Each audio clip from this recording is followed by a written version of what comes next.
Kaji cɔɔl dukku ye naŋ mɔɔm de ciɛlic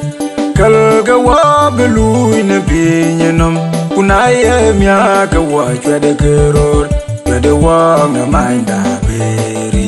de diu wunyelele yugu Bible kwen yugu lari yene ke pir yugu wega bendi ye tarje pionderan ayega lwel ni jongi de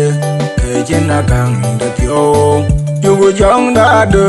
jong de yet jong de rio tie benida uka begetanu wa pio ti man jena lwel uya gati gwa beyen wek ya getong baglewe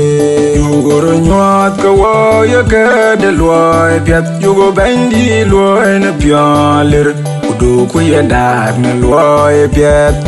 Juääc bendi ye tarje pionderan ayega lwel ni jongi de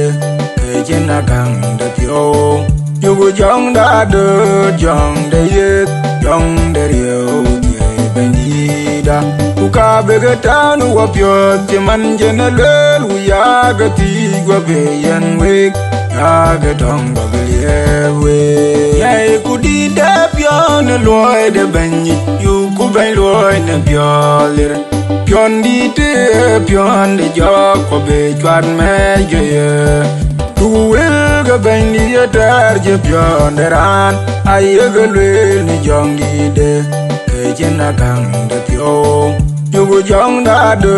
jong de yet jong de rio tie benida uka begetanu wa pio ti man jena lwel uya gati gwa beyen wek ya getong baglewe ugu pir ne pir kor jong de ko ba chokunyer yumde pio kama do ke to wok ye wok kor ga chin lung ye ga ben wok Juääc bendi ye tarje pionderan ayega lwel ni jongi de kejena kang de pio yugu jong da de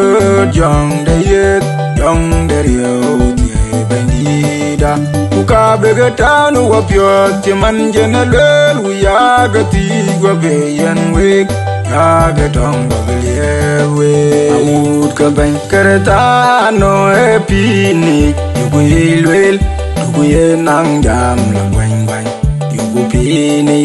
inka ben walar ne jeng de jater Juääc bendi ye tarje pionderan ayega lwel ni jongi de kejena kang de pio yugu jong da de